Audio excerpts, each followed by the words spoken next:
இன்றைய தினம் வரக்கூடிய 2027 வருடம் ஹஜ் பயணம் மேற்கொள்ள இருக்கக்கூடிய பயணிகளுக்கான ஒரு முக்கிய அறிவிப்பு. கடந்த 2 தினங்களுக்கு முன்பு மும்பையில் இருக்கக்கூடிய ஹஜ் கமிட்டியின் சார்பிலே ஒரு அறிவிப்பு வெளியிடப்பட்டிருக்கிறது. 2027 வருடம் ஹஜ் பயணம் செல்ல விரும்பக்கூடிய பயணிகள், அதுவும் ஹஜ் கமிட்டி மூலம் பயணம் செய்யக்கூடிய விரும்பக்கூடிய பயணிகள் தங்களுடைய விண்ணப்பத்தை உடனடியாக பதிவேற்றம் செய்யுமாறும், அதற்கான கடைசி தேதி ஜூலை மாதம் 20ஆம் தேதி என்று அறிவிப்பு வெளியிடப்பட்டிருக்கிறது. இதை பயன்படுத்திக் கொண்டு ஹஜ் கமிட்டி மூலம் ஹஜ் பயணத்தை மேற்கொள்ள இருக்கக்கூடிய பயணிகள், விரும்பக்கூடிய பயணிகள் தங்களுடைய விண்ணப்பத்தை உடனடியாக பதிவேற்றம் செய்யுமாறு இந்த நேரத்திலே கேட்டுக்கொள்கிறோம். அதோடு ஹஜ் பயணம் செல்ல விரும்புவர்கள் முதல் கட்ட தொகையாக ரூபாய் 1,52,300 ரூபாயை முதல் தவணையாக கட்டுவதற்கும் அவர்கள் தயார் நிலையிலே இருக்குமாறும் இந்த நேரத்திலே அறிவுறுத்தப்படுகிறது. சென்ற வருடம் தமிழகத்திற்கான கோட்டா சுமார் 4000 ஹஜ் பயணிகள் என்று இருந்தாலும் கூட பல்வேறு மாநிலங்களில் ஹஜ் பயணம் மேற்கொள்ளாமல் இருந்த காரணத்தினால் அதையும் தமிழகத்திற்கு பயன்படுத்தி 6200க்கும் அதிகமான ஹஜ் பயணிகள் சென்ற வருடம் ஹஜ் பயணத்தை மேற்கொண்டார்கள்.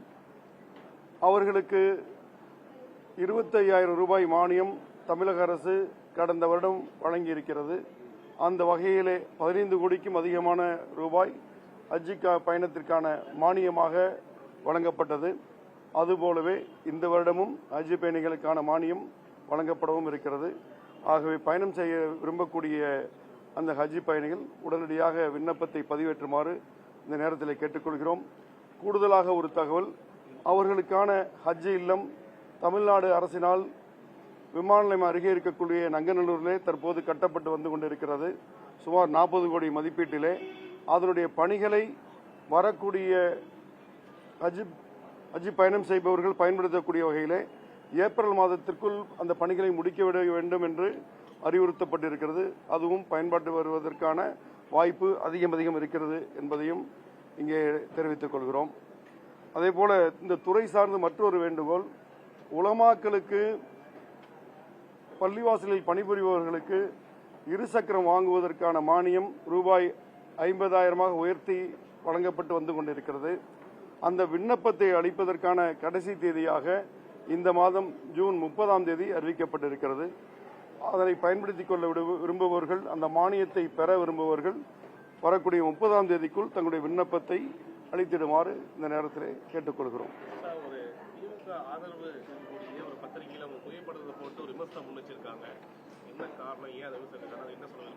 எந்த விமர்சனத்தை கேட்குறீங்க?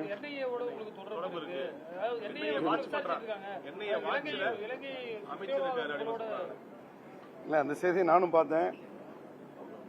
அதை பற்றி விளக்கமாக சொல்லணும்னா, எனக்கும் இந்திய யூனியன் முஸ்லீம் லீக்கர்களுக்கும் இலங்கைக்குமான தொடர்பு என்பது காயிதே மில்லத் காலத்திலிருந்து இருக்கக்கூடிய ஒரு தொடர்பு. அங்கு இருக்கக்கூடிய ஸ்ரீலங்கா முஸ்லீம் காங்கிரஸ் என்ற ஒரு அமைப்பு எப்படி இந்திய திருநாட்டிலே முஸ்லீம்களுக்கான ஒரு சிறுபான்மை அமைப்பு இந்திய யூனியன் முஸ்லீம் லீக் எப்படி ஜனநாயக வழியிலே செயல்பட்டு கொண்டிருக்கிறதோ, அதே போலவே ஸ்ரீலங்கா முஸ்லீம் காங்கிரஸ் எனக்கூடிய அமைப்பு அங்கு இருக்கக்கூடிய சிறுபான்மை மக்களுக்கான ஒரு அமைப்பாக செயல்பட்டு வந்து கொண்டிருக்கிறது. அதன் தலைவர்கள் இங்கே வருகை தருவதும், நம்முடைய தலைவர்கள் அங்கே நிகழ்ச்சிகளுக்காக சென்று வருவதும் தொன்று தொட்டு இருந்து வரக்கூடிய ஒரு நிகழ்வு. என்னை பொறுத்தவரை கடந்த 5-6 ஆண்டுகளில் 2 முறை இலங்கை பயணத்தை மேற்கொண்டிருக்கிறேன்.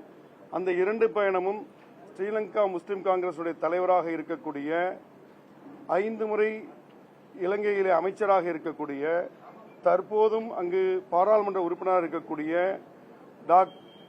டாக்டர் ரவுஃப் ஹக்கீம் அவருடைய அழைப்பின் பேரில் 2019ஆம் ஆண்டு அங்கு சென்ற போது அவருடைய மகளாருடைய திருமணத்திற்காக அவருடைய அழைப்பின் பேரில் சென்றோம். போனது நான் மாத்திரமல்ல, அன்று இருக்கக்கூடிய முஸ்லீம் லீக் தலைவர் பேராசிரியர் காதர் மொய்தீன் அவர்கள், அன்று நாடாளுமன்ற உறுப்பினராக இருந்த கனிமொழி கருணாநிதி அவர்கள், மனிதநேய மக்கள் கட்சியினுடைய தலைவராக இருக்கக்கூடிய ஜவாஹர்லால் அவர்கள் உள்ளிட்ட 30க்கும் அதிகமான அரசியல் பிரமுகர்கள் அந்த நிகழ்விலே கலந்து கொண்டு வந்தோம். அதான் முதல் பயணம்.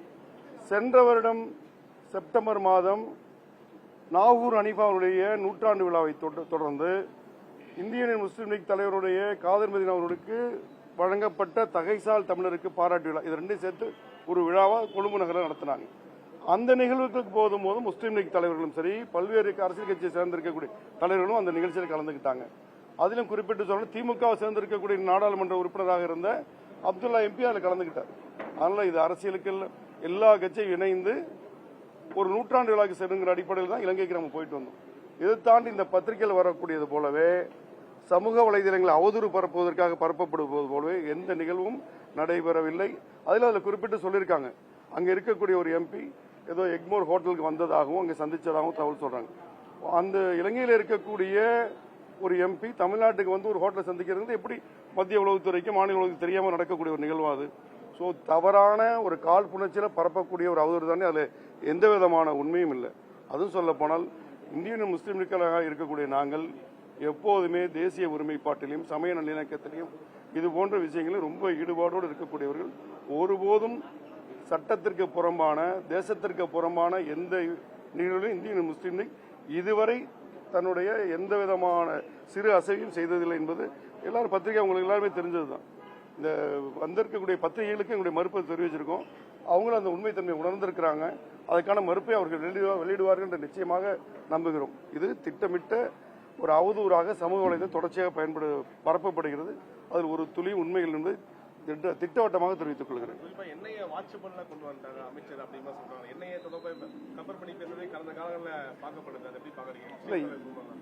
என்ஐஏ தேசிய புலனாய்வு முகமைங்கிறது நாட்டை சரியான வழியில கொண்டு போகணும். எந்த விதமான தீவிரவாத செயல்களும் இங்கே இருக்கக்கூடாது. அதற்கு அந்த முகமை சரியான முறையில் செயல்படுகிறதா என்பதெல்லாம் பல்வேறு கேள்விக்குறிகளும் இருந்தாலும் கூட எங்களை பொறுத்தவரை, குறிப்பாக இந்தியன் முஸ்லீம் லீக்கை பொறுத்தவரை அப்படி எந்த ஒரு நிகழ்வுகளும் நடப்பதற்கு வாய்ப்பு இல்லை. அதே போல என்ஐஏங்கிற ஒரு புலனாய்வு கண்காணிக்குது அப்படின்னா அது இந்த பத்திரிகை சமூக வலைதளங்களை சொல்லிட்டா செய்வாங்க. அது இவங்களே திட்டமிட்டு இவங்களுடைய காழ்ப்புணர்ச்சியா பரப்பக்கூடிய செய்தி, அதுல எந்த விதமான துளி உண்மைகளை அதற்கான அவசியமும் இல்லை. இந்த வக்ஃபு சொத்துக்களை வந்து பதிவிடணும் அப்படின்னு சொல்லிட்டு சொல்றாங்க. முறையா பதிவிடணும்னு சொல்லிட்டு பாஜக சேர்ந்த வேலூர் இப்ராஹிம் வந்து குற்றம் சாட்டுங்க. அதை முறையா பதிவிடுறதுக்கு நம்ம ஏதாவது பண்ணிருக்கோமா, என்ன பண்ண போறோம்? இந்த புதிதாக வரக்கூடிய வக்ஃபு திருத்த சட்டத்தின் சார்பில் உமீத் போர்ட்டல்ல இருக்கக்கூடிய சொத்துக்கள்லாம் பதிவேற்றன்னு சொல்லி கடந்த ஆண்டு டிசம்பர் மாதம் வரைக்கும் டைம் கொடுத்திருந்து, அதற்கு பிறகு வக்ஃபு வாரியத்தினுடைய முயற்சியினால வக்ஃபு தீர்ப்பாயத்தில் மேல்முறையீடு செய்யப்பட்டு 6 மாத காலம் அவகாசம் கொடுக்கப்பட்டு 95க்கும் அதிகமான சதவீதமாக இருக்கக்கூடிய வக்ஃபு சொத்துக்கள் அதிலே பதிவேற்றம் செய்தாகிவிட்டது. விடுபட்ட சொத்துக்களையும் பதிவேற்றக்கூடிய வகையிலே அது மீண்டும் கால அவகாசம் கேட்டு உயர்நீதிமன்றத்தை அணுக இருக்கிறோம். அதற்கான கால அவகாசம் கிடைக்கப்பட்ட பிறகு மீதம் இருக்கக்கூடிய சொத்துக்களும் அதில் பதிவேற்றப்படும். அதுவும் பதிவேற்றப்படாமல் இருந்ததற்கான காரணம் முறையான ஆவணங்கள், நான்கல்லைகள், பட்டா, சிட்டா போன்றவைகள் எல்லாம் முறையாக இல்லாத ஒரு சில காரணங்கள் தான். அதற்கான கால அவகாசம் கொடுக்கப்பட்டிருக்கிறது. இந்த உயர்நீதிமன்றத்தில் அணுகி அந்த கால அவகாசம் கிடைத்த பிறகு மீதம் இருக்கக்கூடிய சொத்துக்களும் முறையாக பதிவேற்றம் செய்யப்படும். ஆக்கிரமிப்பாளர்கள் நிறைய பேர் அபகரிச்சிருக்கதா சொல்றாங்க. அது என்ன கணக்கு போட்டிருக்கீங்களா? நம்ம எத்தனை மீட்கணும், எவ்வளவு மீட்கணும், அந்த மாதிரி கணக்கு ஏதாவது இருக்கா? இல்ல, தமிழ்நாட்டில் 6000க்கும் அதிகமான வக்ஃபு சொத்துக்கள் இருக்குது. இது 1955 1958 வரைக்கும் பல்வேறு வகையில் கணக்கெடுத்து இதெல்லாம் பதிவு செய்யப்பட்டு இருக்கிறது. ஆனால் இந்த வக்ஃபு வாரியமும் சரி, இருக்கக்கூடிய அமைச்சகமும் சரி, ஒரு கண்காணிப்பு செய்யக்கூடிய ஒரு பொறுப்பில் இருக்கக்கூடிய ஒரு அமைப்பு. அந்த வக்ஃபு சொத்துக்கள் அந்தந்த பள்ளிவாசல், தர்கா நிர்வாகங்கள் நேரடியாக நிர்வாகம் செய்து வந்து கொண்டிருக்கிறார்கள்.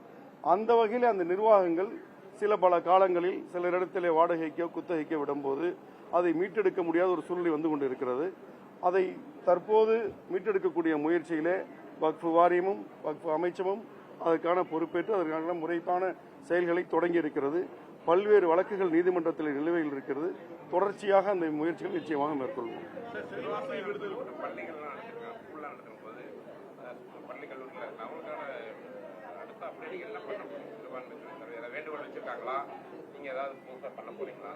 இந்த வரக்கூடிய நிதிநிலை அறிக்கை அடுத்த மாதம் தேதி முடிவு செய்யப்படவில்லை. விரைவிலே நிதிநிலைக்கான கூட்டத்தொடர் நடைபெற இருக்கிறது.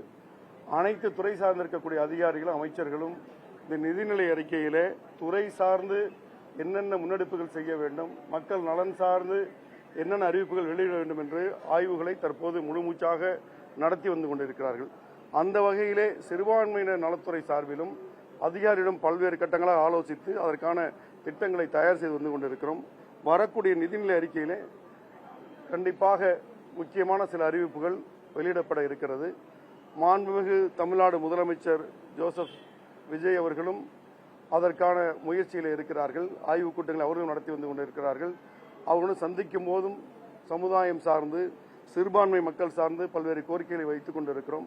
அதையெல்லாம் வரக்கூடிய நிதிநிலை அறிக்கையிலே நீங்கள் கேட்டபடியே அந்த பள்ளி கல்லூரிகள் அதற்காக வேக்கன்சியாக இருக்கக்கூடிய அந்த காலி பணியிடங்களை நிரப்பக்கூடிய பணிகள், பல்வேறு கல்வி உதவித்தொகை வழங்கக்கூடிய திட்டங்கள் போன்று பல்வேறு பரிசீலனையில் இருக்கிறது. இந்த நிதிநிலை அறிக்கையில சிறப்பான அறிவிப்புகள் நிச்சயமாக இல்ல. ஹஜ்ஜுக்கு இப்போதைக்கு 20,000 கொடுத்துட்டு இருக்கோம். அதுவும் இப்ப கொடுக்கப்பட்டு இப்ப ஒரு சில ஆண்டுகள் தான் வாங்கி இருக்கிறது. வரக்கூடிய இந்த ஆண்டு இல்லாவிட்டால் வரக்கூடிய ஆண்டுகள் நிச்சயமாக உயர்த்தி வழங்குவதற்கான முயற்சிகள் மேற்கொள்ளப்படும். தமிழ்நாட்டினுடைய நிதிநிலையை குறித்து நிதியமைச்சர்கள் வெளிப்படுத்தி இருக்கிறார்கள். சூழ்நிலை கருத்தில் எடுத்துக்கொண்டு இந்த ஆண்டோ இல்ல அடுத்த ஆண்டோ நிச்சயமாக உயர்த்தி வழங்குவதற்கான முயற்சிகள் நிச்சயமாக அமைச்சகம் மேற்கொள்ளும். இந்த ஆட்சிக்காக சிறைவாசி விடுதலை செய்யப்படல, பலர் கோரிக்கை வச்சிருந்தாங்க. இந்த ஆட்சி புது ஆட்சி அமைஞ்சிருக்கு, சிறைவாசி விடுதலை தொடர்ந்து கோரிக்கை வச்சுட்டு வராங்க. அது நிலைமை எப்படி இருக்குது? அரசு என்ன செய்ய போகுது? இல்ல, சிறைவாசிகள் விடுதலை பொறுத்தவரை கடந்த பல்லாண்டு காலமாக அவருடைய நன்னடத்தை கருத்தில் கொண்டு 25 ஆண்டு காலத்துக்கும் அதிகமாக சிறையில் இருப்பதை கருத்தில் கொண்டு அவர்கள் கருணையின் அடிப்படையிலே வெளியிட அனுமதிக்க வேண்டும் என்ற கோரிக்கை தொடர்ச்சியாக வைத்துக் கொண்டிருக்கிறோம். அப்படி நிரந்தர விடுதலைக்கு தாமதமாகும் பட்சத்தில் ஃபர்லோக் என்ற கூடிய ஒரு சட்டத்தின் அடிப்படையில் ஏற்கனவே இருக்கக்கூடிய அரசு 2 மாதங்கள் பிணையிலே விடுதலை தந்தது. அதே போன்ற விடுதலையை இந்த அரசும் தர வேண்டும் என்று சம்பந்தப்பட்ட அமைச்சர்களிடத்தில் வேண்டுகோள் வைத்திருக்கிறோம். நல்ல முடிவு எட்டப்படும். நன்றி. தேங்க்யூ.